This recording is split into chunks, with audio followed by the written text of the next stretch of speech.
comes every night without fail.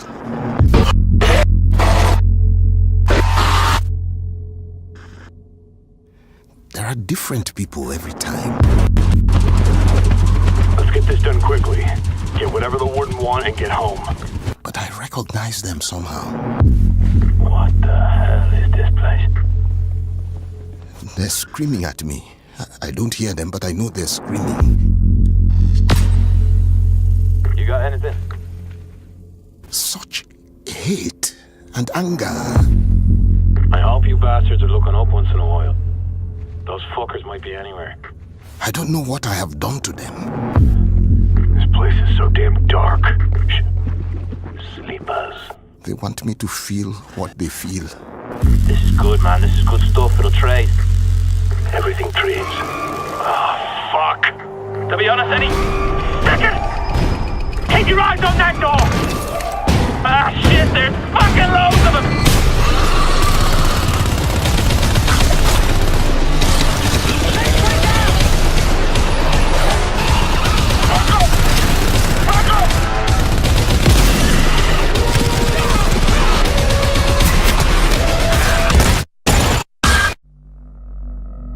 Then I wake up. I'm not sweating or screaming. I'm perfectly calm.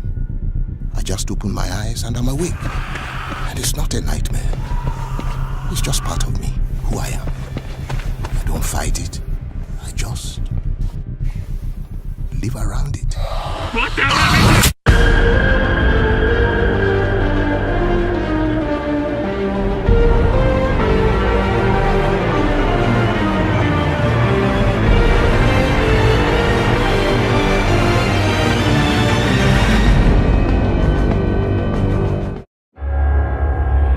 We thought the wall would stop them. We hoped the cold would freeze them. We thought the army would crush them. But nothing worked. We're all alone. And they just keep coming.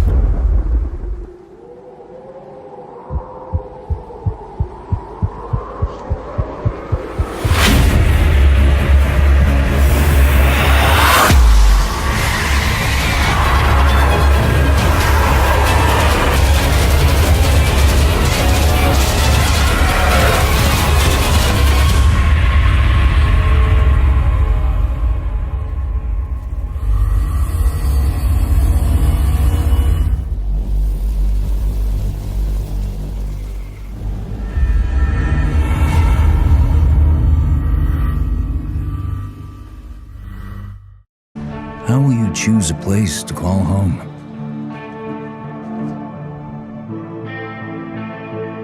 How will you build it?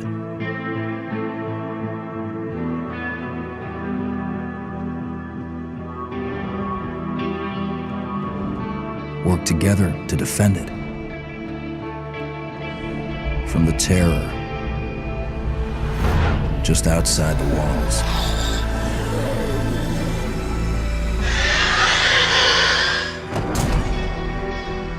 When you get hungry, cold, what risks will you take?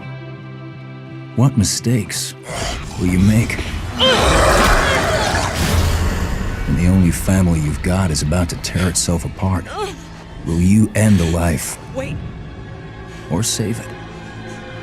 please. This is our only one, but we need everybody we've got.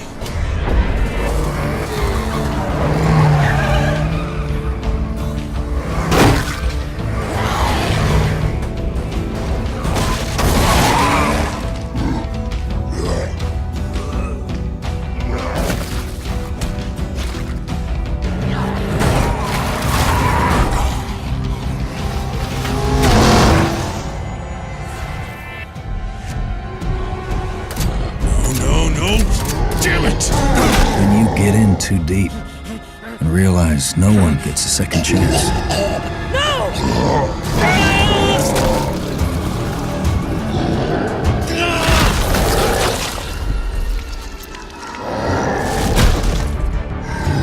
How will you find the strength to carry on?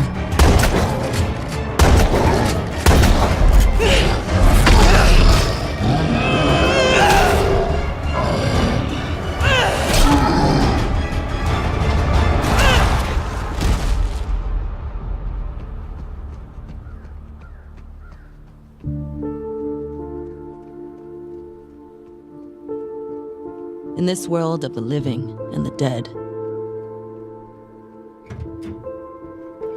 How will you survive?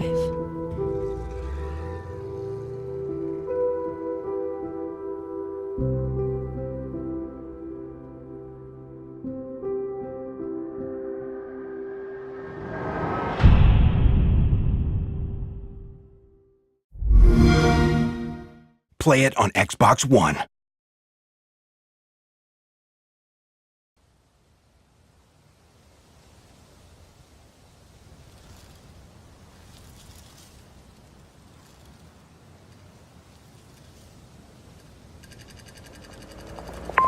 Yo, bro, why don't you pick up some groceries on your way back, alright? We're running kind of low, and don't tell Mom, alright, but I'm broke.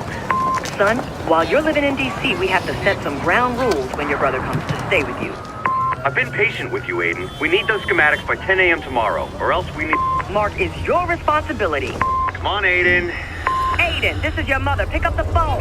Aiden, pick up the phone, man. Aiden. Aiden. Aiden.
Yara!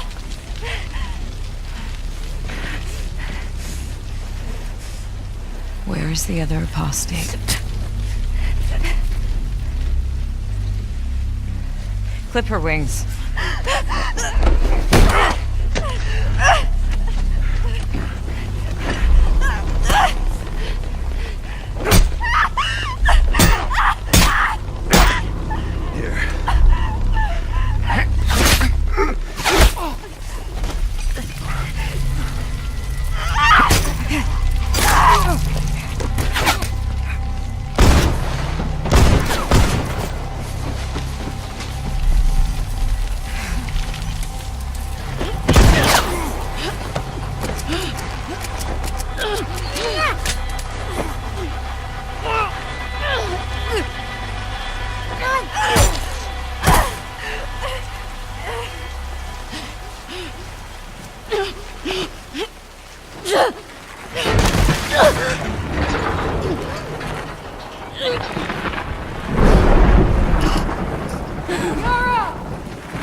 Yara. Demons are coming. Cut her down. She's one of them. Lev.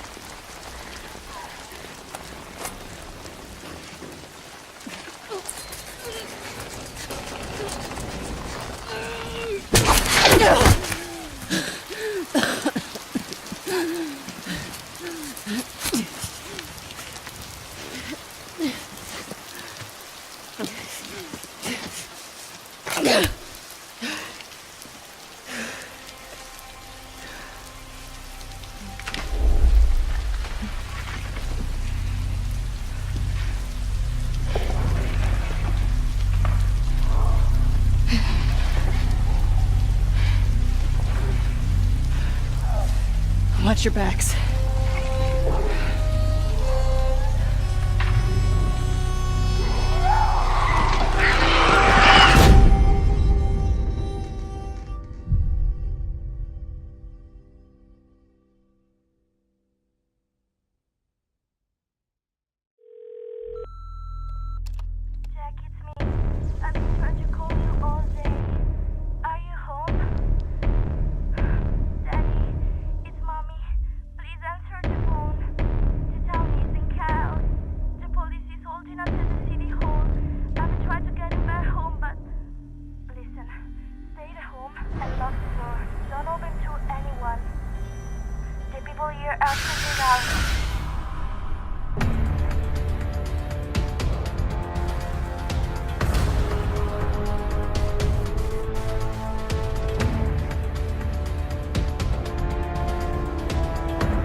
Trying to accomplish this year.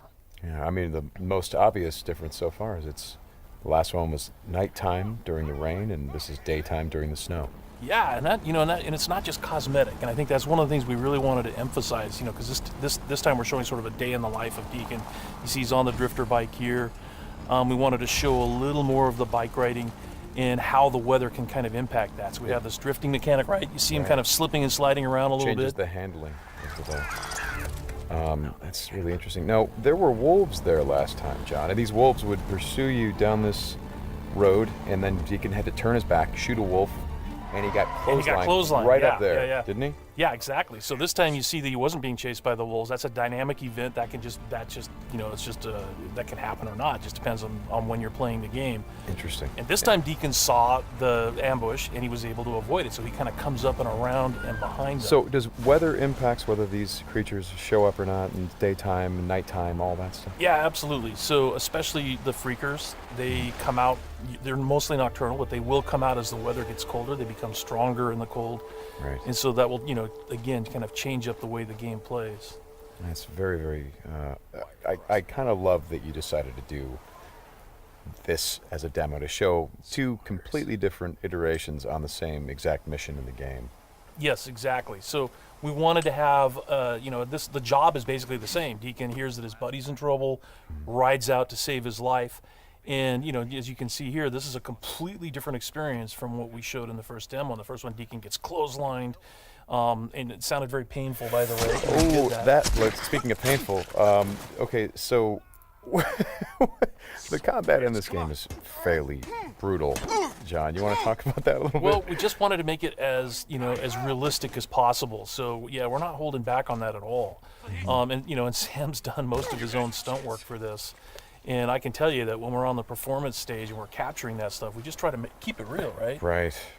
Well, there was sort of a decision made at some point. I've been on the project for 2 or 3 years now. Yeah, I think 3 years. And so early on, I think there was a more, what were we? It was more Kurt Russell and sort of a two-fisted thing, and then it turned into, hey, let's take this quite seriously, and what that required is a lot more taking this combat stuff and showing the horror of the violence that happens and it were this type of circumstance to take place. I mean, realism, weirdly enough, is the thing we keep going back to when it comes to not just the stunts, but also the performance style. I think, it was very important that it doesn't seem like a bunch of actors, saying lines. It was all very incidental.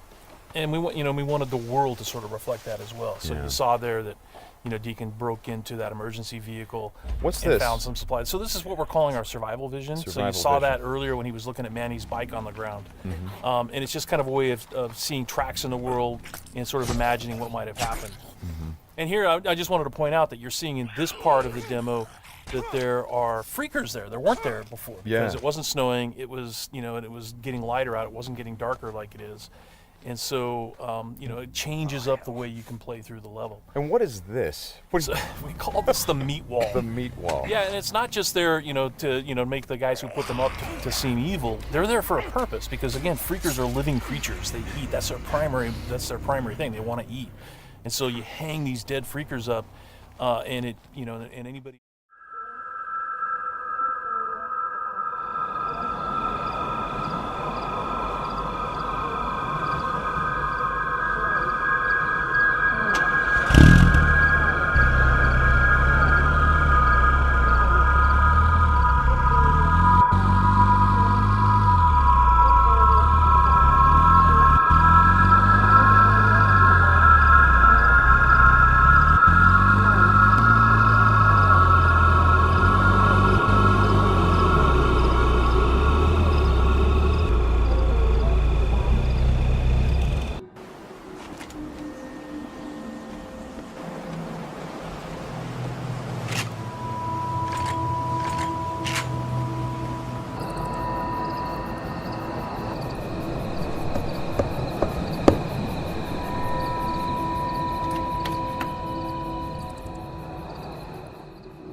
We've been on this journey with Clementine since 2012. We had no idea that Clem was going to mean so much to players.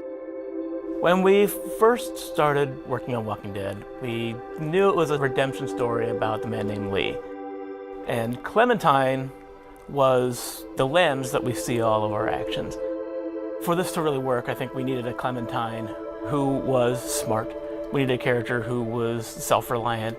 We needed a character who was there to help you and not be a hindrance. It